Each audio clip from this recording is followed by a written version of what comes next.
episode 2 of Chunk of Redwood Becomes a Bowl. Alright, so here's the Redwood bowl. I have it sanded down to 320. I'm not going to go further than that because this Redwood, it's fairly soft. It's going to get little scratches and stuff. But this is now sanded down to the 320, and I have a coat of finish on it already, and I am pretty happy with the results here. I'm going to put a little bit more finish on right now, and just applying a friction rub, Shellac-like finish. Shellac-like finish, I should say. Okay, turning on here.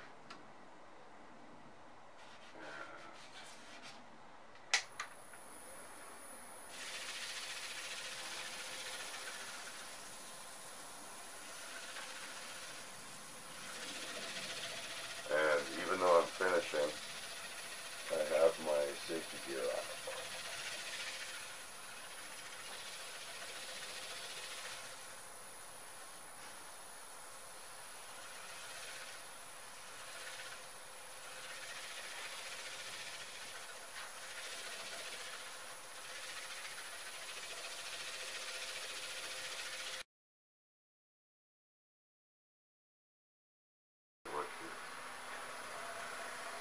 Second.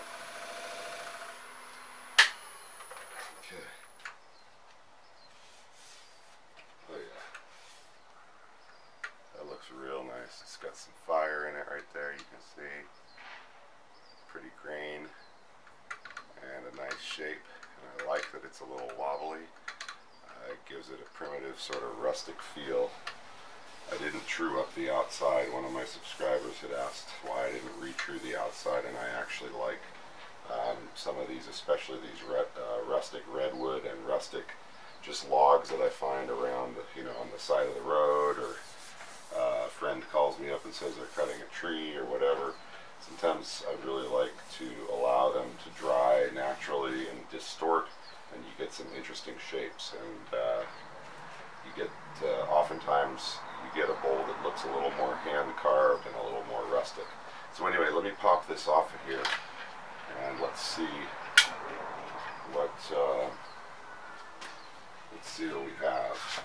Okay, so locking my spindle, and pop this off, and then I'll figure out what I'm going to do with the foot on this bowl, because it probably has some blackening.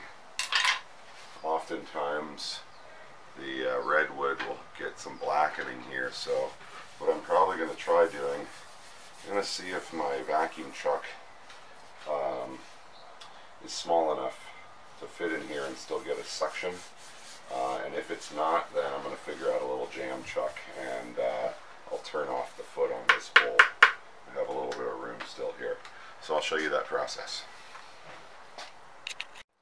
Alright, so I have this chucked up here. I'm just about to turn on my vacuum chuck, and once I do, it's going to get pretty noisy. Let me just adjust this a little. Alright, so it's going to be fairly noisy. Just tighten that up. Just a tiny bit of, actually loosen that for a second, tiny bit of tailstock pressure. And before I turn on my chuck, my vacuum chuck, just going to spin it and see how. So that's good. The bottom, the bowl has some wobble to it, but the bottom right here is pretty flat. So that's a good location for it. I'm going to turn on my chuck, and it's going to get real noisy because my compressor will probably turn on in a couple seconds. Let's see if I'm in a good location. Looks like I could bring down my tool rest just a little bit. Something like that. Alright, turning on my chuck. Light passes and bring it up to speed.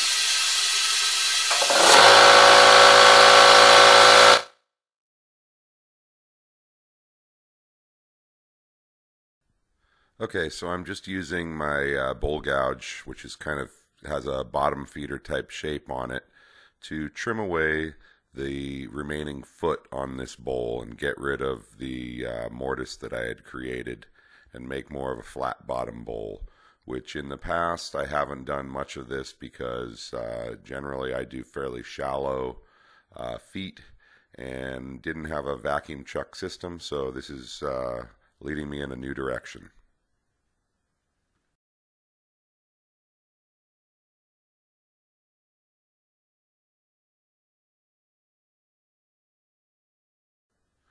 Alright, so I'm just sanding away on the bottom, going through the grits and checking to see what it feels like. And it's really nice to have the vacuum system working. When I first got the vacuum chuck, it had a little bit of damage on the seal, and I was able to sort of bring it back and do a little restoration on it. But their Powermatic is supposed to be sending me a new seal, so I was a little nervous, but it seemed to hold on just fine. Alright, I'm sanding and now putting a little finish on, and this bowl's just about done. Okay, let's zoom out a little bit. Here it is. Finished Redwood bowl. Just have to wipe out the inside a little bit here. Okay. Finished Redwood bowl. Let's get some light on that so you can see just how pretty it is.